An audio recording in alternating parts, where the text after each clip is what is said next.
just dressed this man's wound, and he had an ulcer on his leg, and there was actually a leaf that was stuck in the ulcer. And so the doctor and I, we cleaned the wound, took the leaf out, and we wrapped it up. I mean, it's crazy how all these injuries are all over the place, and it's really touching my heart, so it's been good.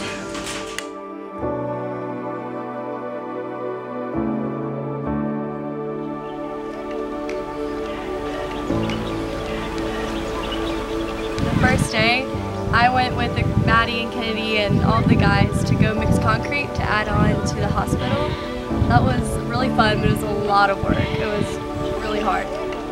It was brutal. It was so hot, and the workers there, I mean, you watch them do it and you're like, man, that's easy. Like, they make it look so easy, and you get up there and it takes 3 of us to do what one of them is doing. We shoveled rocks and shoveled all the cement and passed it up to people to go on to the hospital. We helped them mix mortar and pour cement, and it was incredibly hot and incredibly difficult, and everyone was really tired out throughout the entire time we were doing it. But it was so rewarding to be able to get to see the look on their faces when we worked with them for hours, and to see how thankful and appreciative they were that we were there and assisting them. But it was really nice when you were finished and you knew that you had just worked really hard to help them. And later on in the day, people would come up to you and find you and say, were you working at the site and were you shoveling? And I said, yeah, I was working. And they were like, you worked so hard. I didn't know that you could work so hard. You did it awesome. And that just made it 10 times better to know that they really do appreciate what you're doing. There was a group of us girls that went and worked in the hospital, and we went into the hospital with no experience basically, but the nurses there really took us in. We became really close with 2 of the nurses in particular. Their names Nana and Samuel, and they would teach us how to take patients' blood pressure and how to take IVs out of children, and we would be taking their temperature regularly, so you are constantly having to keep track of them, keep track of their records.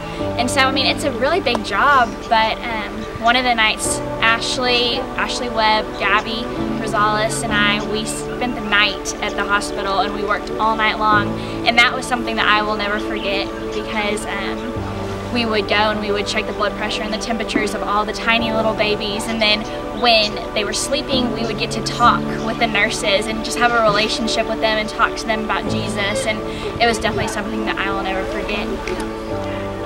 So yesterday we did a shoe drive for all of the kids at the school, and we laid them out by size on these steps of the missionaries inn where we were staying. And one by one, like, each grade would come in, and we'd try to figure out what size they were. They use European sizes, so we kind of guessed most of the time. We were able to lay out like a couple hundred shoes, and we just had the school kids come by, and they came and they picked out their shoes, so what size they want, what color, and they were all very, very happy on doing that. So that was really neat. You could just like see that they were so like happy and felt blessed to be able to get shoes, because they, like, most of them came in there with nothing, and if they did, they were old and not good.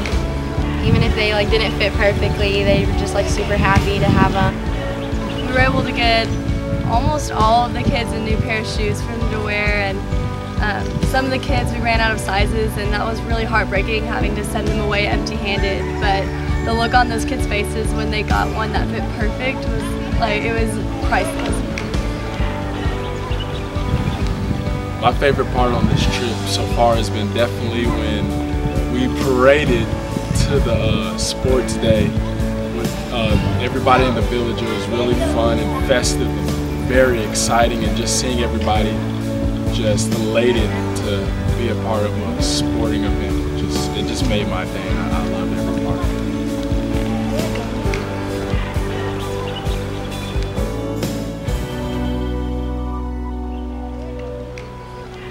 We went out to the site where the senior well was, and on the way there we passed through 3, 4, 5, I mean a lot of different villages, and as we got farther and farther away from Ateiku, it just got worse and worse, and we just sat there and we were like, man, this is bad. Like, how are these people how are these people getting through their days, and what do they do for entertainment? What do they do when they're bored?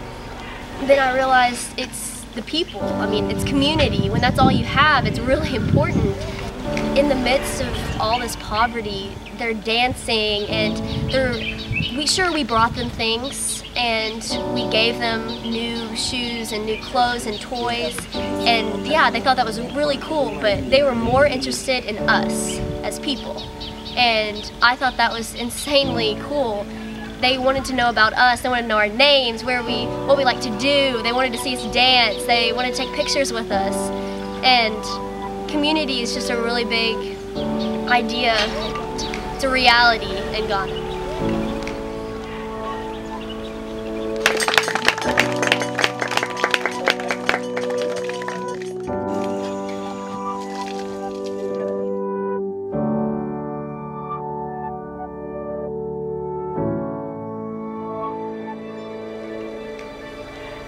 The other day, Adam and I were walking through one of the classrooms, or by the classrooms, and we weren't really intending to stop or anything, but as we walked by the second grade classroom, all of the kids got up and just swarmed us. Like, we were surrounded, probably had like 10 or 12 kids on each of us, like could not move.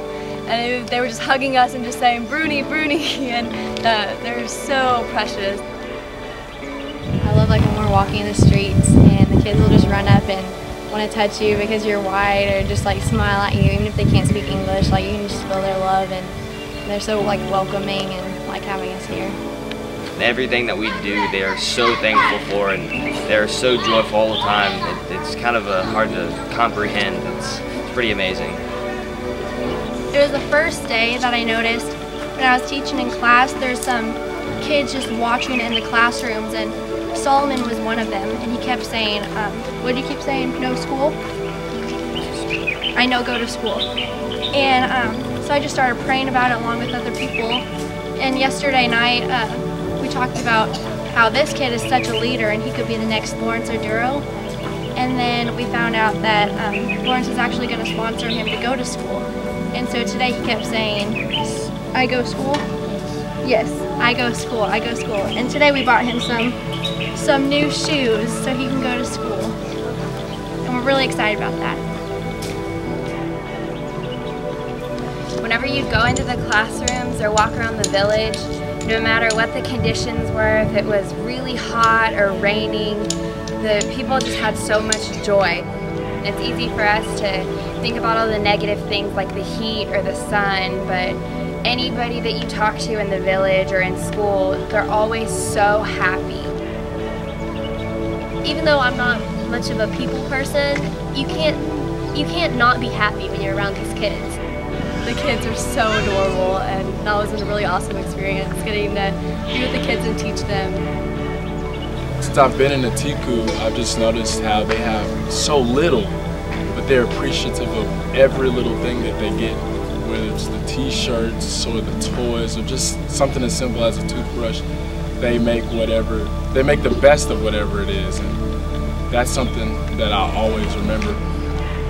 Their outlook is really neat, and how grateful they are for things.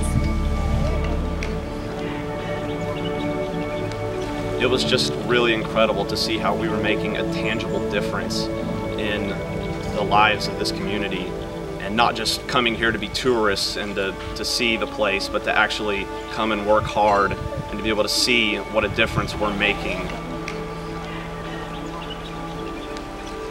What has Ateiku taught me? Gratitude. Contentment. Compassion. Service. Love. Community. Joy. Appreciation.